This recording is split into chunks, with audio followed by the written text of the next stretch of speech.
안녕하세요. 네, 마르쿠스 경제수학의 마르쿠스 쌤입니다.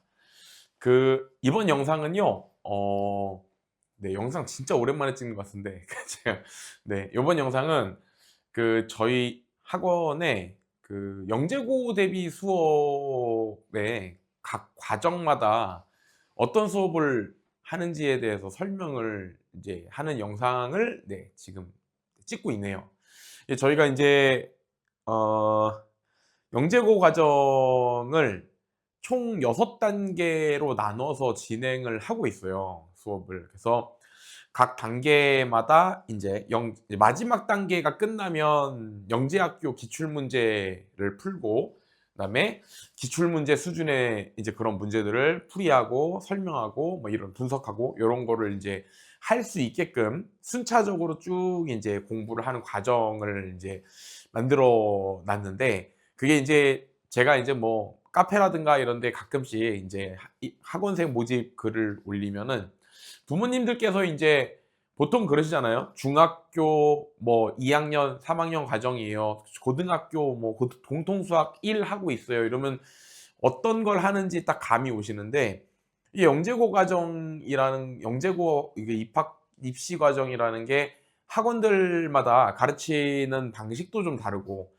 그다음에 다루는 교재도 다르고, 여러 가지로 인제 어떻게 보면은 저희가 보통 시중 교재라든가 또 학교 교과 과정에 따라서 이렇게 순차적으로 이렇게 딱 어떻게 통일된 그런 과정이라기보다는 학원들마다 이제 학원들의 특색, 또 어떻게 보면은 그 학원들이 가지고 있는 이제 노하우에 맞춰서 과정들이 만들어지다 보니까, 근데 다른 학원에서 수업을 듣다가 오신 분들도, 또는 영재고 준비 자체가 처음이신 분들도 설명을 이렇게 해 드려도 어떤 내용인지 잘 감이 안 오신다 하는 경우도 있고, 제가 인제 글로 써서 올릴 때 보면은 각 과정마다 이제 어떤 걸 공부하는지 적어 드리긴 하는데, 그게 글로만 봐서는 무슨 말인지, 어떤 걸 하는지 잘 이해가 안 된다 하셔 가지고 고거를 소개하는 영상을, 네, 요번에 한번 만들게 됐습니다. 그래서 오늘은 전체 6단계 과정 중에 첫 번째 단계인 과정부터 설명을 하려고 해요. 그래서 어떻게 보면은 홍보 영상, 어떻게 보면 아니고 홍보 영상이구나. 네, 홍보 영상인데, 그래도 수업을 들으러 오시는, 또는 수업에 관심이 있어서 문의를 하고자 하는 부모님들께서 보셨을 때, 우리 아이가 어떤 과정을 듣는 게 좀 맞을지, 또는 과정들이 어떻게 진행되는지를 아시면은 아무래도 좀 학원을 선택하는 데 도움이 되실 수 있으니까, 그런 의미로, 네, 영상을 만들게 됐습니다. 일단 오늘 설명해 드리려고 하는 바는 영재고 6개 과정 중에 첫 번째 과정에 있는 1단계의 과정이라서, 예, 지원 과정. 저희가 인제 명칭이죠. 영재고 과정의 명칭을 G 과정으로 해 가지고 1 부터 6 개까지 단계가 있어요. 그래서 첫 번째 단계 과정에 대해서 말씀을 드리겠습니다. 요게 인제 어떤 학생들이 들을 수 있느냐. 자, 진도 과정을 먼저 생각을 해 볼게요. 그러니까 보통 저희가 중학교 1 학년 또는 고등학교 과정까지 해서 아이들이 인제 교과 과정을 쭉 공부를 하는데, 지원 과정의 수업을 들을 수 있는 학생들은 보통 중등 2 학년 2 학기까지 완료가 된 학생들. 여기서 완료라고 하니까 그냥 '아무 책이나 다 보면 되는 건가요?' 하실 수 있는데요. 일단 기본적으로 교과 내용을 봤을 때, 진도상의 내용을 봤을 때 2 학년 2 학기까지의 내용이 인제 수업에서 다루는 문제에 출제되는 반입니다. 그래서 내용으로 보시면은 보통 중학교 2 학년 2 학기면은 닮음이라든가, 그죠? 아니면 좀 뒤로 더 넘어가면 뭐 피타고라스 과정까지 나오는 건데, 결국은 닮음까지 배운 학생들은 요 수업을 들을 수 있는 거죠. 그러니까 저희가 경시 과정의 첫 번째 과정을 듣기 위해서는 중등 1 학년, 중등 2 학년까지는 공부를 했어야 되는 거고, 이게 최소 조건이고요. 보통은 중학교 3 학년 과정까지 중등 과정이 마무리된 학생들이 오는 게 가장 좀 좋아요. 왜냐면 풀이 과정상에 중학교 3 학년 과정, 2 학년 과정 여러 가지 과정들을 이제 이용해서 풀게 되는데, 같은 문제를 풀더라도 요거를 중학교 2 학년에서 배운 닮음으로 푼다든가, 또는 중학교 3학년 때 배우는 다른 걸로 푼다든가 여러 가지 방법으로 푸는 걸 보여주기 때문에 가능하면은 중등 과정을 모두 마치고 시작하는 게 제일 좋고, 만약에 우리 아이는 좀 약간 시간적 여유가 없어서라든가 어떤 이유로 좀 빨리 시작을 해야 된다 하면 중학교 2학년까지 완료가 된 학생을 보통 말씀드리고, 근데 이제 보통 교과과정 공부를 할 때 어떤 교재로 했냐도 중요해요. 그러니까 너무 쉬운 교재로 공부를 한 경우에는 이건 경시과정, 정확히 말하면 이제 경시과정 그러면 KMO라든가 올림피아드 뭐 이런 대회인가요? 하실 수 있는데, 어찌 됐든 저희가 보통 저희가 시중 교재 중에 가장 어렵다고 또는 이렇게 좀 난이도가 높다고 부르는 교재들보다 더 높은 수준의 문제들이다 보니까 일반적으로 저희가 개념서 정도만 끝낸 경우는 수업을 들을 때 좀 어려울 수 있고, 통상 가장 이제 제일 이제 많이 기준을 잡는 게 보통 말하는 일품이나 아니면 A급 수학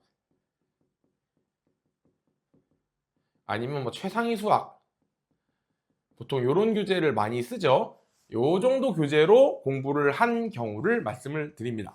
이제 요거보다 조금 쉬운 교재면은 뭐 센이라든가 요런 교재도 있는데, 센 정도 공부하고 온 경우는 학생이 복습이나 이런 데 좀 철저히 하지 않으면 조금 어려울 수 있어요. 그래서 교과 과정 진도상으론 2학년 2학기까지 완료된 학생이 듣는 게 좋다. 간혹 가다 2학년 2학기가 완료되지 않았는데 수업을 듣는 경우도 있어요. 근데 그런 경우는 이제 저희 학원에서 이제 주중에는 교과 과정의 수업을 진행을 하는데, 그 교과 과정 수업을 듣는 학생들의 경우에는 이제 저희가 이제 G 과정에서 하는 저런 문제가 나올 때 풀 수 있도록 개념이나 이런 부분을 설명하고 진도를 맞춰서 진행을 하려고 하기 때문에 어떻게 보면 진도가 맞지 않는 경우는 그렇게 병행해서 G과정이랑 교과과정을 병행해서 듣는 학생도 있긴 하지만, 저희 학원 같은 경우는 뭐 교과과정을 꼭 반드시 들어야 이제 뭐 경시과정도 같이 들을 수 있는 이런 건 아니기 때문에 진도과정만 맞으면은 네, G과정에 들어가는 거는 별 문제가 없습니다. 그다음에 이제 그러면 어떤 교재를 쓰느냐? 이 교재 같은 경우는 시중에 있는 교재를 그냥 쓰는 건 아니고요. 통상 경시대회에서 출제됐던 문항들을 가지고 만든 교재를 써요. 그래서 여기에 나오는 문제의 난이도라고 해야 될까요? 그러니까 아까 말씀드린 일품 A급 최상위보다는 당연히 좀 어려운 문제들이겠죠. 그리고 여기 있는 것들은 교과 과정이라고 해가지고, 그러니까 진도 과정, 일반적인 중등 진도 과정에서 배우는 내용을 바탕으로 이제 푸는 내용들이 대부분이면, 사실은 영재고 과정에 나오는 저 G과정 같은 요런 문제들은 교과에서 배운 방법으로 문제를 푸는 게 아니라 교과에서 배운 지식을 기본으로 해서 이것을 좀 더 다른 방향으로 해석한다든가 아니면 다른 특징들을 내가 더 찾아내 가지고 문제를 푸는 경우가 많아서, 학교에서 공부를 그러니까 학교 공부를 되게 잘하고 교과 과정에 있는 이런 교재들을 굉장히 잘 푸는 학생이라고 해도 처음에 수업을 들을 때는 풀이 과정이 되게 생소하거나 할 거예요. 그래서 교재 같은 경우는 보통 저희가 말하는 이제 경시대회 기출문제라든가, 아이고, 아니면은 예상 문제라든가 이런 것들을 많이 쓰는 편이고, 이 교재 같은 경우는 이제 편집을 해가지고 만든 교재이기 때문에 뭐 어느 교재에서 나왔다 또는 어느 대회에서 나온 거다 이렇게 말씀드리긴 좀 어려울 것 같아요. 여러 가지 대회나 이런 데서 출제했던 문제들을 바탕으로 단원마다 이제 주제를 나눠 가지고 학생들한테 기본적으로 교과 과정에서 배웠던 내용을 바탕으로 하고 있는데, 그거를 조금 더 들어가면은 쓸 수 있는 뭐 제일 쉬운 것부터, 그러니까 가장 간단한 것부터 말씀을 드리자면 뭐 홀짝에 대한 얘기일 수도 있고요. 아니면 뭐 배수에 대한 얘기일 수도 있고, 아니면 어떤 단어는 뭐 소수와 합성수에 대한 얘기일 수도 있고, 또 어떤 단어는 삼각형의 합동에 대한 얘기. 그러니까 그런 식으로 교과 과정에서 배웠던 내용들을 하나씩 하나씩 구분해 가지고 그 지식 안에서 교과 과정에서 배우지 않았던, 그러니까 그때 배웠던 내용에서 좀 더 이제 다른 방향으로 해석한다든가 풀이의 방법을 좀 색다르게 하는 그런 문제들을 다루게 됩니다. 난이도가 사실 뭐 A급 수학, 최상위 수학보다 조금 더 벗어나는 수준이기 때문에 문제가 엄청나게 어렵거나 하진 않아요. 이게 요 부분이 제일 중요한 건데, 어 이게 지원 과정이라, 그러니까 저희가 이제 1단계부터 6단계까지 과정이 있다고 말씀을 드렸는데요. 이게 단계가 올라간다라고 하면 이제 학생들이나 부모님들 입장에서는 '아 어려워지는구나.' 이렇게만 생각을 하시는데, 이게 당연히 이제 단계가 올라가면은 나오는 문제들이 더 어려워지고 복잡해지는 건 맞지만, 그냥 난이도에 따라 단계를 나누어 버렸던 건 아니고요. 단계마다 사실은 그 단계에서 추구하고자 하는 목표가 있어요. 그러니까 뭐 당연히 이제 거시적인 목표는 영재학교에 입학하는 게 목표이지만, 그게 아니고 아이들이 그 과정에서 어떤 부분에 대한 것들을 배울 것이냐, 약간 지식적인 부분이 아니라 전체적인 공부하는 과정에 있어서 어느 부분에 대한 걸 트레이닝을 하는 거냐라는 건데, 이게 G1 과정의 경우에는 아까 말씀드린 대로 교과 내용을 기본으로 하여, 그러니까 학교에서 다루는 내용이 기본인 거예요. 그러니까 여기에 대한 지식이 당연히 이제 있어야 되는 상황이고, 기본으로 다양한 방법을 통해, 다양한 방법으로, 아이고 기본으로 방법을 하니까 좀 이상하네. 다양한 방법으로 문제를 푼.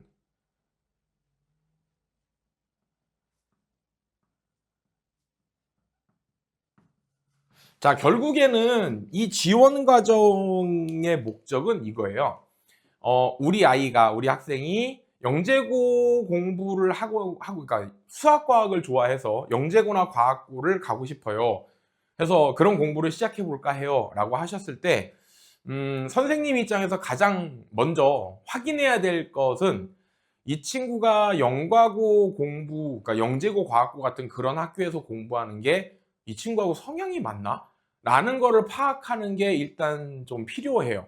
그러니까 실력이 어느 정도 되는지 확인해서 그 실력에 맞는 반을 넣는 것도 물론 중요하겠지만, 그보다는 근본적으로 학생들의 경우에는 나는 수학 좋아하니까, 나는 과학 좋아하니까 영재고 해볼래요, 과학고 해볼래요 하는 경우가 있는데, 사실 공부를 하다 보면은 조금 아이들이 나이가 들어서 중학교 2학년 정도가 됐을 때 저희가 보통 말하는 영과고 라인 쪽으로 공부를 했을 때 좀 잘 맞는, 성향이 맞는 학생들이 있고, 한편으로는 이제 의치대, 그러니까 제가 보통 의대 쪽을 말하죠.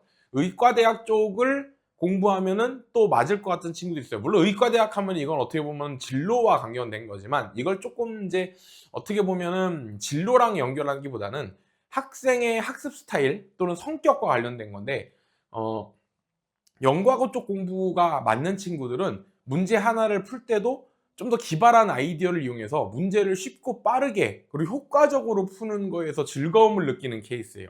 그러니까 문제를 맞추는 것도 물론 중요하지만, 재밌지만, 그보다 내가 옆에 친구보다 더 짧은 풀이로 더 빠르게 쉽게 이 답을 구했어. 그런 방법을, 내가 되게 기발한 방법을 생각해냈어. 이런 거에서 굉장히 좀 즐거움을 느끼는 아이들이 많아요. 근데 통상 선생님들이 말하는 어머니 얘는 좀 약간 의대 쪽이 맞을 것 같아요 라고 하는 그런 친구들은, 뭐 어떤 공부를 함에 있어서 기발한 아이디어로 풀고 막 이런 것도 물론 중요하지만, 이 친구들한테 진짜 즐거움은 내가 오늘 해야 되는 일을 모두 맞춰서 나는 오늘도 성실하게 살았어. 내일도 해야 될 일을 다 맞춰야지. 요번 주까지 해야 될 일은 뭐뭐뭐뭐 있으니까 요번 주까지 이걸 다 끝내야지. 해서 정말 말 그대로 자기의 공부 자체를 어떻게 보면 되게 꼼꼼하고 세밀하게 채워가는 느낌으로 공부하는 친구들.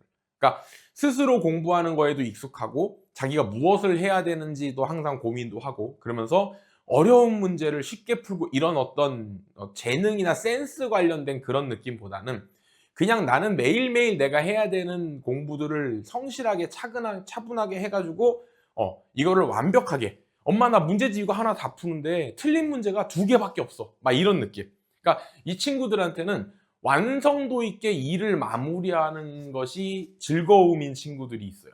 이 여학생들의 경우가 좀 더 상대적으로 많은 편인데, 그러니까 이런 친구들의 경우에는 뭐 영과고가 안 맞는다 이게 아니라 의치대 쪽, 그러니까 정확히 말하면 저희가 말하는 수능 만점, 뭐 내신 만점, 이런 식의 공부에 좀 더 성향적으로 맞는 친구들도 있거든요. 그래서 이 친구의 성향이 어떤가를 판단하기 위한 과정이기도 해요.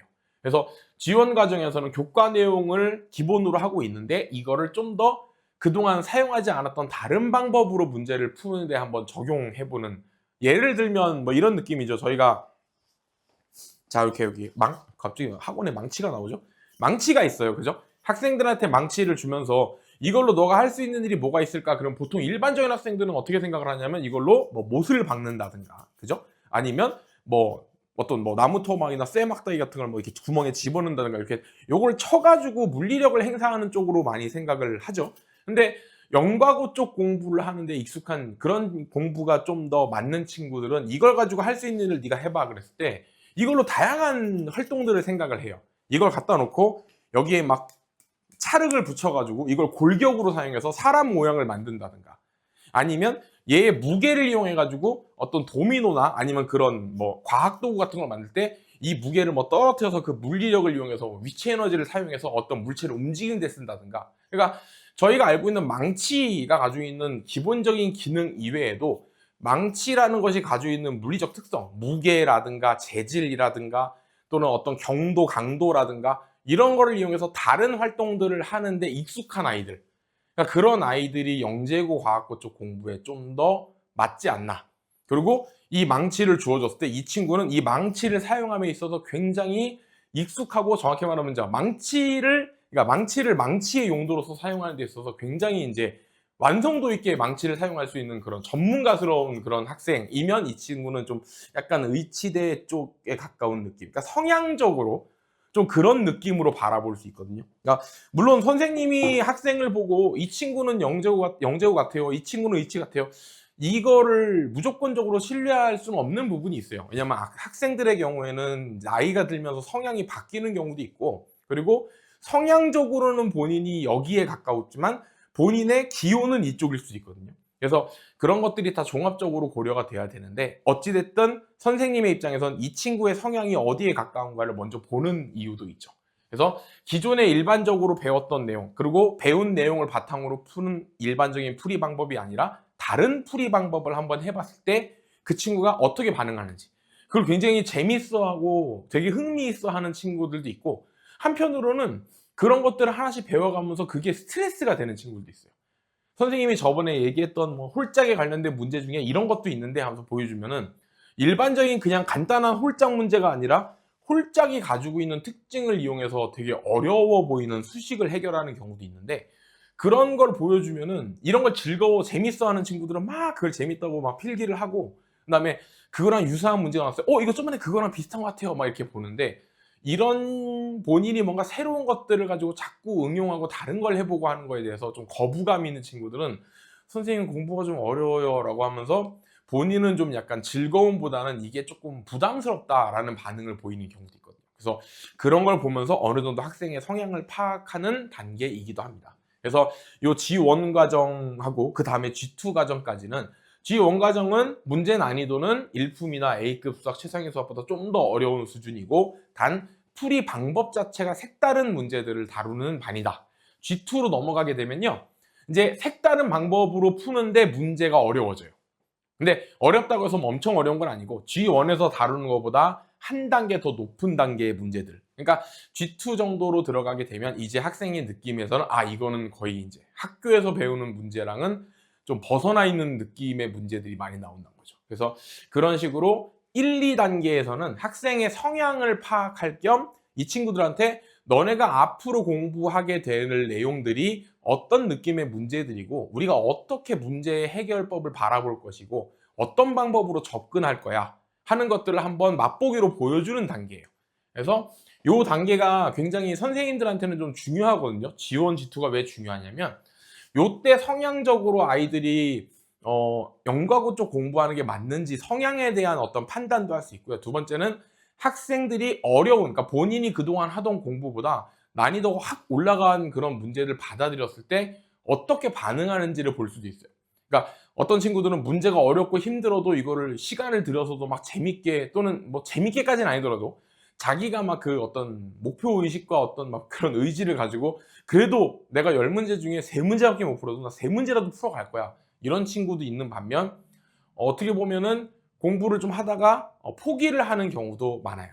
특히 이제 G1, G2 요 딱 두 번째, 그러니까 1, 2단계 안에서 시작했던 친구들 중에 약 한 30% 내지 40%는 포기하는 경우도 많이 있어요. 그러니까 막상 해보니까 나는 그냥 열심히 하면 되겠지, 나는 수학을 좋아하니까 이쪽을 하면 되겠지라고 했는데 정말 문제를 풀어보고 그런 수업을 해보니까 이게 맞나? 라는 생각이 들었던 친구들, 또는 어떤 공부에 대한 의지가 막 추천하지 않은데 주변 분들이, 어머니, 아버지 또는 어른들이, 야, 너 똑똑하니까 과학고 가봐라, 너 똑똑하니까 영재고 해봐라, 뭐 이래서 이제 본인이 이제 한번 해볼까 해서 왔는데 어서 해보니까 이게 사실 이 수업이 복습이라든가 아니면 과제라든가 이런 본인이 자신의 시간을 투자해서 노력해야 되는 그 양이 꽤 많아요. 그러니까 저희가 일반적으로 뭐 교과 공부를 할 때는 20문제 정도를 뭐 숙제로 내준다 하면 학생들이 통상 20문제면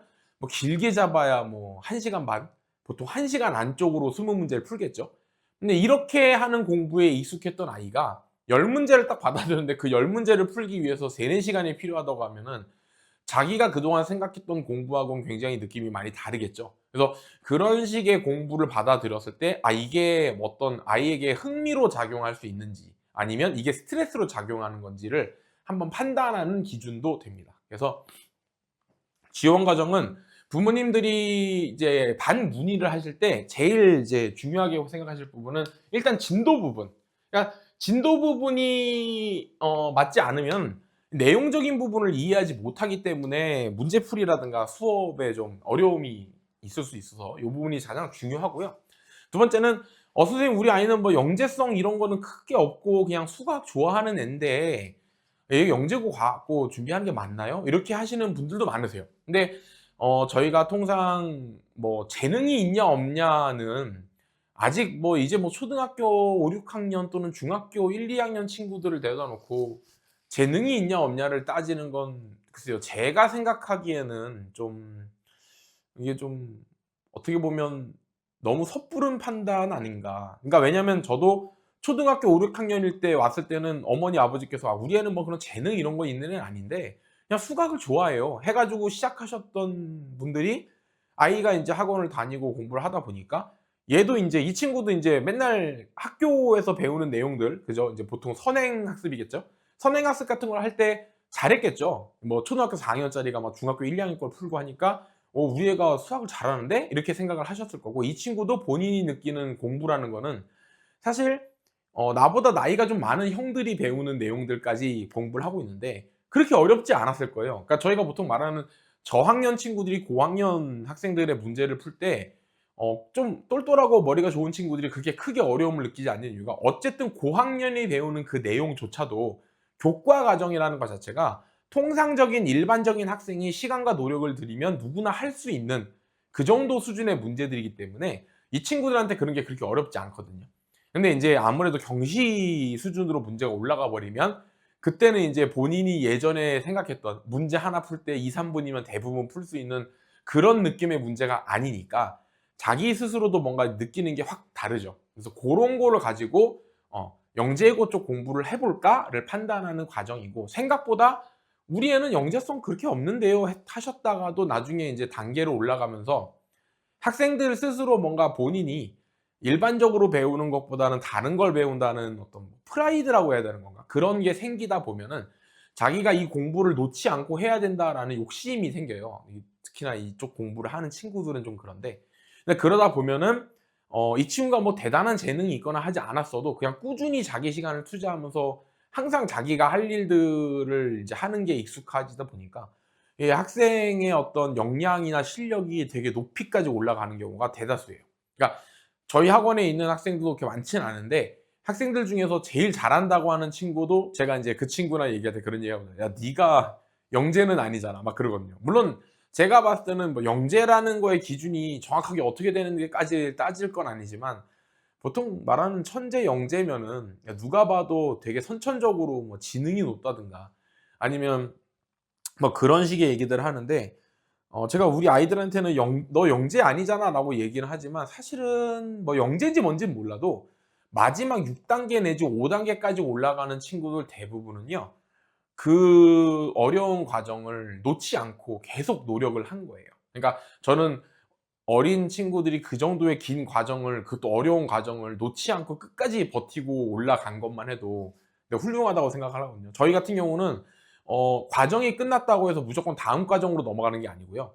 과정이 끝날 때마다, 그러니까 지원도 마찬가지예요. 모든 과정이 끝날 때마다 그 다음 과정에 대한 승급 시험을 봐요.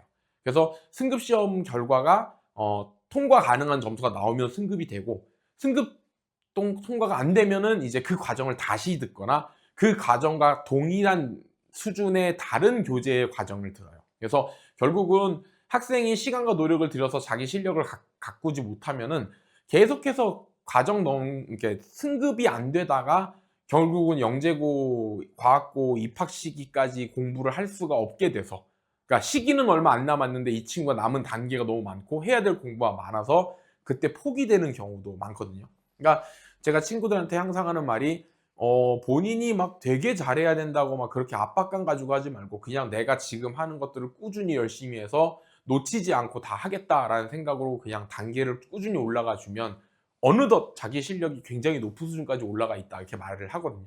그래서 좀 그렇게 공부를 하는 편이고, 꼭 재능이 있어야만 영과고 입학이 가능한 게 아니기 때문에, 여기서 말하는 재능이라는 게 뭐 보통 저희 뭐 영재발굴단 같은 그런 데 보면 굉장히 어린 친구들이 나와서 막 이제 뭐 초등학교 1, 2학년밖에 안 됐는데 막 고등학생들이 푸는 문제를 풀고 그런 수준의 재능을 가지고 있어야만 영재고학고에 도전할 수 있는 건 아니기 때문에, 그러니까 어떻게 보면은 쪼끔 이제 그동안 여기 들어오는 친구들 대부분은 그동안은 이제 일반적인 교과 과정의 선행 같은 걸 공부하면서 '아 우리 아이가 나이에 비해서 높은 학년의 것들도 잘하네. 그러니까 한번 영재고나 과학고 한번 해 볼까?' 하면서 처음으로 접하는, 어떻게 보면 교과 과정을 쪼끔 벗어난 내용들이거든요. 그래서 요걸 하면서 부모님도 우리 아이가 어떤 성향을 가지고 있는지, 그리고 이런 공부를 할 때 어떤 반응을 보이는지를 보시면서 어떻게 보면 학생의 가능성을 좀 가늠할 수 있는 첫 단추인 것 같아요.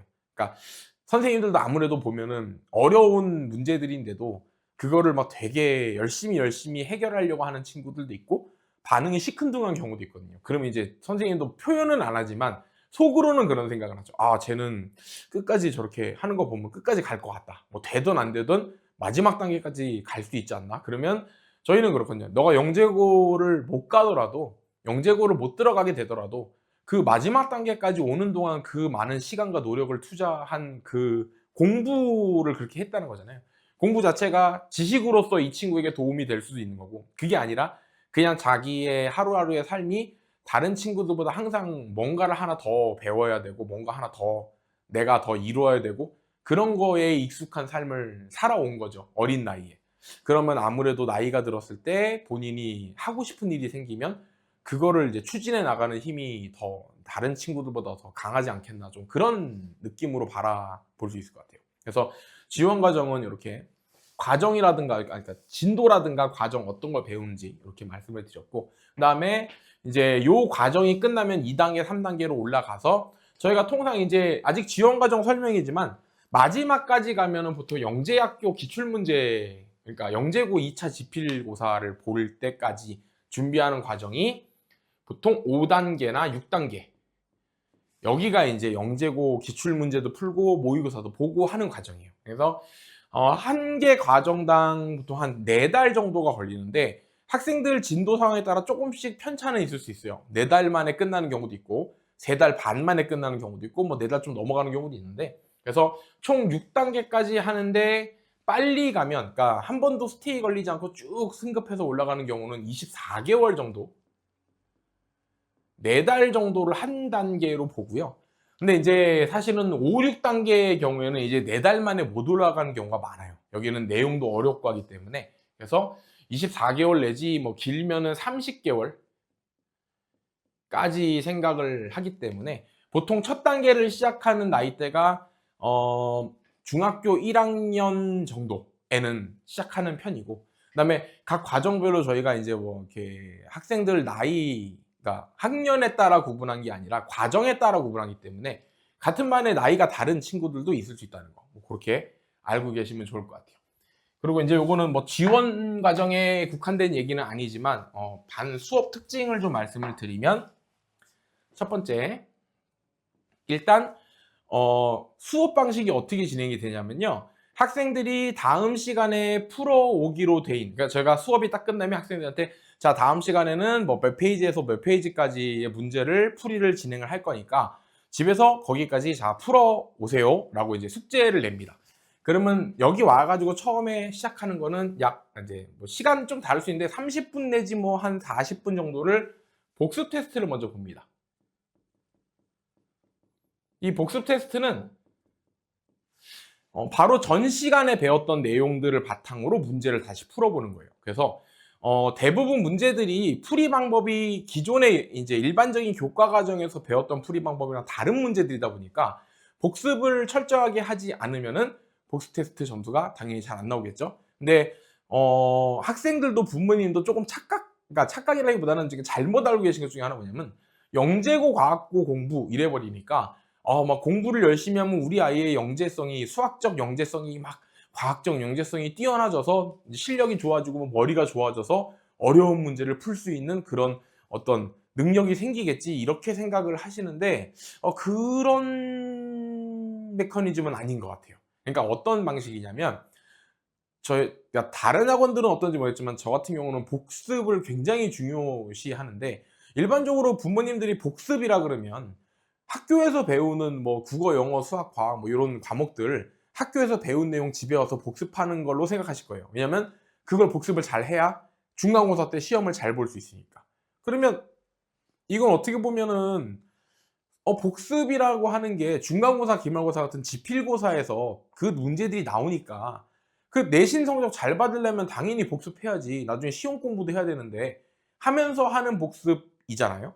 근데 영재고 시험 같은 경우는 학생이 풀었던 문제에서 동일한 문제가 나올 확률이 거의 없으니까 그런 일은 없으니까 그럼 복습을 하는 게 이게 무슨 도움이 되지? 이렇게 얘기하는 학생들도 많아요. 부모님도. 그러니까 배운 문제들을 가지고 이거를 다시 풀어서 저번에 풀었던 문제를 또 풀어보는 게 이게 도움이 되나요? 이렇게 얘기를 하시는데 일반적으로 저희가 말하는 영재고에서 나오는 지필교사 같은 그런 문제들은요. 얼핏 보면 그러니까 잘 모르는 일반적으로 그런 문제에 익숙하지 않은 사람들이 봤을 때는 그냥 '수학적 재능이 굉장히 뛰어난 학생들이 풀 수 있는 어려운 문제구나.' 이렇게 생각을 하는데 실제로는 영재성 검사잖아요. 영재성 검사라는 건 뭐냐면 교과 과정에서 배우는 내용들을 가지고 이 학생이 얼마나 다양한 방법으로 해석하고 또는 다양한 방법으로 문제풀이에 적용할 수 있는가를 보는 시험이에요. 그러니까 근본적인 내용 자체는 교과 과정의 내용인 거예요.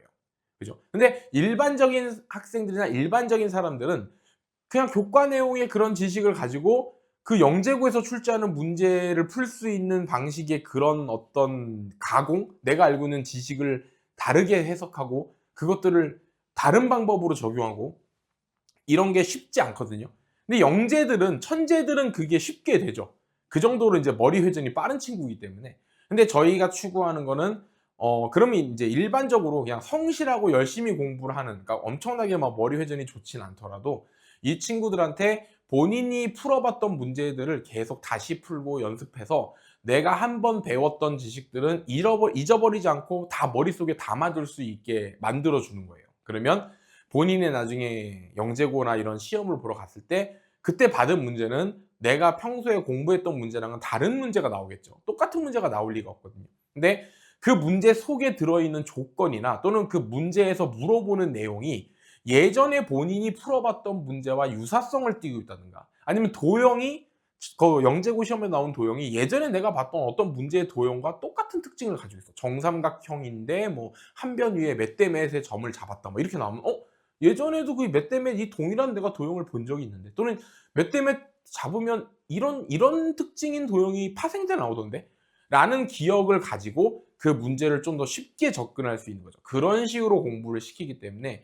결국은 복습이 되지 않으면은 본인이 배웠던 내용을 다시 줬을 때 못 풀거든요. 그럼 이 친구는 아무리 그렇게 공부를 해도 실력이 늘지 않아요. 그러니까 선생님 계속 영재고 공부하면 아이가 수학 문제를 계속 푸니까 이 수학 머리가 좋아지는 거 아닌가요? 그렇게 말씀하시는데 수학 머리가 좋아진다라고 하는 거는 저는 그런 일은 없는 것 같아요. 수학 머리가 좋아지는 게 아니라 이 친구가 나이가 들어감에 따라 그냥 기본적인 머리 자체가 좋아지는 거죠. 그러니까 어린아이보다는 성인이 아무래도 두뇌 회전이 빠른 것처럼 그러니까 이 친구들의 두뇌가 노련해지겠죠. 근데 그 노련해지는 거는 모든 학생들에게 사실은 어느 정도 공평하잖아요. 다들 나이가 들면 두뇌 회전이 좋아지니까. 그러니까 그런 두뇌 회전이 좋아지는 게 문제가 아니라 이 친구가 얼마나 많은 수학적 경험을 해 봤느냐. 그러니까 천재 영재 친구들이 본인이 가지고 있는 이 응용력을 가지고 약간 승부를 보는 캐릭터라면 일반적으로 이런 영재고 준비를 하는 보통의 성실한 학생들의 무기는 말 그대로 성실함이에요. 내가 얼마나 많은 데이터와 얼마나 많은 경험을 가지고 있어서 그 경험으로 승부를 하는 거죠. 근데 이렇게 말씀드리면은 가끔 학생들이나 부모님 중에는 "아 근데 그러면 쪼끔 우리 애는 나중에 결국은 영재나 천재들과 인제 어떤 경쟁이나 또는 같은 그룹에 속했을 때 아무래도 밀릴 수밖에 없을까 않을까요?" 이렇게 말씀을 하시는데 그거는 그럴 수 있죠. 근데 그보다 더 중요한 거는 영재나 천재도 일정 수준 이상의 공부를 하게 되면 그때부터는 노력의 영역으로 들어가 버려요. 그러니까 저희가 인간이 가지고 있는 뇌의 어떤 그 뭐라 그럴까 능력이 무궁무진한 게 아니기 때문에 결국은 머리가 좋다고 하는 친구들도 나중에 가서는 시간과 노력을 투자해서 본인의 데이터를 계속 쌓아가면서 공부를 계속 이어가는 거잖아요. 그래서 그 부분에 대해서는 '우리 애는 그러면 재능이 떨어지니까 이게 불리한가?' 이렇게 접근하시기보다는 뭐 '재능이 떨어진다.'라는 게 아니라 이 아이는 공부를 계속해서 경험치를 쌓아서 굉장히 경험을 많이 해서 그걸 가지고 승부를 보는.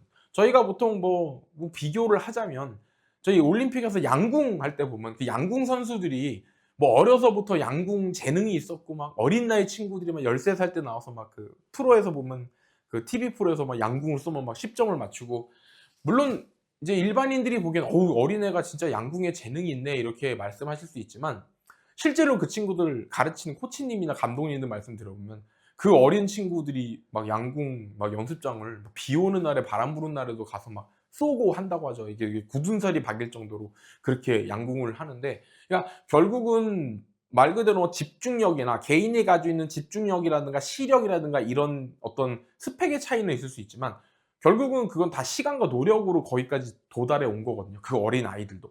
그러니까 마찬가지로 수학도 재능과 능력으로 승부를 보는 학문이라기보다는 그러니까 제가 느끼기에는 노력으로 어느 정도 수준 그러니까 제가 말한 어느 정도라는 건 그래도 거의 뭐 석사까지라도 능력이 뭐 그렇게 뛰어나지 않아도 노력과 어떤 자기의 어떤 그 투자로 자기 자신에 대한 투자로 충분히 이뤄낼 수 있는 그런 수준이라고 보기 때문에 그 능력에 대한 걸 얘기를 하는 건 아닌 것 같아요. 그래서 복습 테스트가 되게 중요해요. 저희가 인제 제가 복습 테스트를 거의 매주 보는데 요 테스트를 가지고 이 학생이 어느 정도 공부를 하고 있고 어느 정도 이해를 하고 있고 이대로 가면 얘가 다음 단계를 가겠다 못 가겠다. 그리고 얘는 어느 정도를 더 해야겠다, 덜 해야겠다. 지금 난이도가 어느 정도 느낌이니까 쪼끔 난이도를 줄여가야 된다든가 얘는 잘하니까 다음 단계로 빨리 올릴 수 있겠다. 이런 걸 판단하는 근거도 되고요. 부모님들이 보시기에는 우리 아이가 이렇게 어려운 공부를 하는데 얼마나 좀 의욕적으로 열심히 하고 있는가를 볼 수 있는 그래서 점수가 중요하다기보다는 제가 이 풀이 과정을 다 쓰거든요. 요 시험에서는 풀이 과정을 다 쓰게 하는데 풀이 과정을 얼만큼 인제 잘 썼느냐. 그러니까 답만 어떻게 맞추고 막 그런 게 아니라 자기가 알고 있는 내용을 얼마나 잘 서술해야 하느냐도 보기 때문에 그렇게 해 가지고 약 보스 테스트를 먼저 인제 수업 시작하면 진행을 하고 두 번째는 지금 풀이를 진행을 하겠죠.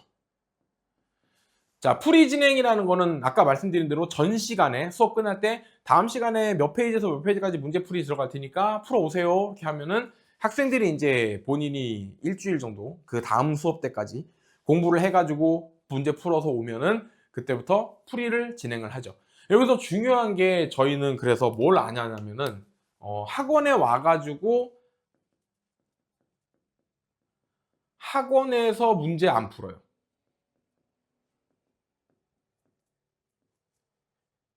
문제풀이라고 하면 안 되는데 뭐라고 해야 될까요? 그 네.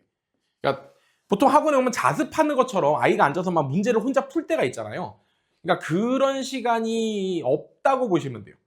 그러니까 숙제를 안 해 온 학생들이 가끔 숙제를 안 해 오면은 본인이 숙제를 안 했으니까 "질문하자. 풀이해야지." 하면은 질문을 못 해요, 자기는 안 풀어 와서.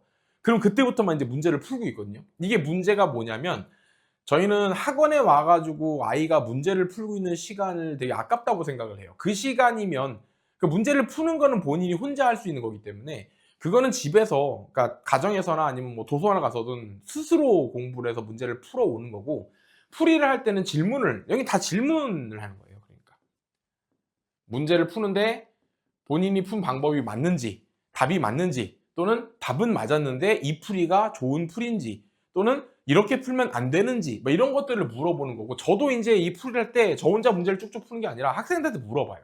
야, 너 이번 문제 어떻게 풀었어? 이렇게 물어봐요. 그러면 어떤 친구는 뭐 닮음을 이용해서 푸는 경우도 있고, 어떤 친구는 뭐 방역 정리를 이용해서 푸는 경우도 있고, 뭐 여러 가지 방법을 써요. 그죠? 그러면 그 풀이들 중에서 또는 학생들이 푼 풀이들이 특징이 어떻고, 이 문제에서는 뭐가 가장 예를 들어서 효율적인 풀이 방법인지 이런 것도 얘기를 한다든가.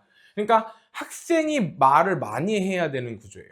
선생님이 혼자서 막 설명을 하는 구조라기보다는 풀이를 할 때 제가 풀이를 막 써주고, 이런, 제가 이제 풀이를 써주긴 써주지만 이제 어쨌든 자기가 어떻게 풀었는지에 대해서 얘기를 많이 하는 친구들이 수업에서 얻어가는 게 더 많은 거죠. 그러기 위해서는 학원에서 문제를 푸는 시간은 없어요. 학원에서 문제를 풀고 있으면 그 친구는 그 시간 동안, 저는 솔직히 말해서 그냥 노는 거라고 보거든요. 학원에 와서 문제를 풀고 있는 것 자체가 시간을 버리는 거기 때문에. 그래서 풀이를 진행하는데, 요게 보통 저희가 한 번 수업하면 4시간이기 때문에 풀이만 진행하는 시간이 거의 3시간 정도 진행이 됩니다. 끝나고 나면은 이제 귀가하면서 다음 시간 숙제를 이제 알려주겠죠. 이런 식으로 반복이 돼요. 그러니까 복수 테스트를 보고, 그다음에 약속되어 있는 부분까지 풀이를 진행하고, 그 풀이 진행하면서 학생들한테 질문하고 발표도 하고, 어떤 경우에는 뭐 본인이 어떻게 풀었는지도 얘기하고, 그렇게 해가지고 풀이가 끝나면 이제 귀가하면서 다음 숙제 어디까지 해오고, 이렇게 진행이 돼서 약 4개월 정도가 진행이 됩니다. 한 개 과정당 4개월. 그러니까 지원 과정 같은 경우 4개월 정도가 걸린다고 보시면 돼요.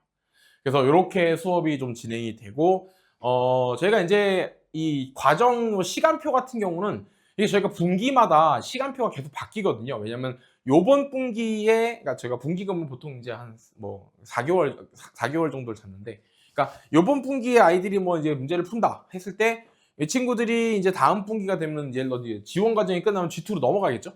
그럼 G2로 넘어갈 때 이 친구들 같은 경우는 이제 시간표가 바뀌는 게 아니라 이 반 자체가 G2 반으로 바뀌는 거예요. 그러니까 자기가 학원에 나오는 시간은 계속 유지가 된다고 보셔야 돼요. 웬만해서는 유지가 되는데 가끔 가다 이제 학원 시간표가 바뀌는 경우가 있어요. 그 경우는 이제 지금 있는 학생들이 이제 옮길 수 있는 시간인지를 다 확인해 가지고 시간이 바뀌는 경우도 있긴 한데, 대부분의 경우에는 과정이 넘어가도 시간은 그대로 유지가 돼요. 근데 아까 말씀드린 대로 승급을 했을 경우는 이 과정이 그대로 넘어가기 때문에 시간이 유지되지만, 승급이 안 된 경우는, 그러면 이제 이 반은 이제 두 번째 과정으로 넘어가는데 나는 두 번째 과정 못 갔어. 첫 번째 과정 다시 들어야 돼. 그러면 그런 경우는 다음 분기에 첫 번째 과정이 오픈되는 그쪽 수업반으로 넘어가기 때문에 시간표가 바뀔 수 있습니다. 그래서 뭐 그런 어떤 반을 넘어가는 데 있어서에 대한 부분은 그렇게 알고 계시면 될 것 같아요. 그래서 이제 전체적으로 이제 첫 번째, 그러니까 영재고 과정 6개 중에 첫 번째 과정인 지원 과정이 뭐 교과 진도라든가, 그 다음에 교재라든가, 그 다음에 어떤 식으로 수업이 진행되는지 뭐 이런 걸 말씀을 드렸고, 시간표 같은 경우는 이제 요 영상을 제가 이제 유튜브에 올리겠지만 사실 유튜브에서 이거 보고선 수업 들으러 오시거나 하지는 않을 것 같고, 지금 저희 학원에 다니고 있거나 또는 뭐 근방에 수업을 듣고자 하는 분들이 계신 쪽에 이제 아마 영상 링크로 이렇게 올라갈 텐데, 이게 이제 뭐 예를 들어 한 3, 4개월 후에 보시는 분들은 선생님 이게 이 반이 뭐 예를 들어서 토요일 날 10시라고 하셨는데 지금도 10시인가요? 이럴 수 있거든요. 근데 이게 그때마다 계속 바뀌기 때문에 뭐 시간표를 알려드리는 건 좀 어렵긴 한데, 일주일에 4시간 경시 과정 수업을 하고 그다음에 2시간은 클리닉 수업이 진행이 될 거예요. 그래가지고 이제 요거는 시간은 그렇게 전체적으로 좀 조금씩 바뀔 수 있거든요. 시간 자체가 4시간, 2시간이 진행이 되는데 거기서 이제 시간이 더 추가되는 경우도 있고 해가지고, 그 부분은 이제 수업을 이제 들으려고 하시는 경우에 문의를 주시면 좋을 것 같고, 그리고 이제 이거 다음 영상부터는 다음 단계 영상들이 나올 텐데, 이게 지원 과정이 첫 번째 설명을 하면서 전체적으로 과정에 대한 것도 조금 말씀을 드렸으니까 참고를 하시면 좋을 것 같아요. 네, 그러면 영상은 여기까지 하기로 하고, 혹시나 내 수업에 대해서 좀 약간 궁금했던 점이 좀 약간 영상을 통해서 해소가 됐으면. 그러니까 제일 많이 하시는 질문이 그거였거든요. 그러니까 뭐 과정상에서 이 과정은 뭐 어느 정도 할 수 있어야 되나요? 라든가 우리 아이가 지금 진도를 어디 하고 있는데 이 과정 어느 과정을 들어야 되나요? 이런 질문이 많아서 뭐 진도를 기준으로 좀 그냥 설명을 드린 편이죠. 그래서 어떤 수업을 어떻게 진행하는지 이런 걸. 그래서 수업에 관련된 수업 진행하는 방식에 대해서 말씀을 드렸고요. 그래서 이렇게. 네, 그러면은 영상 여기서 마무리하고 다음 영상에서 뵙겠습니다. 감사합니다.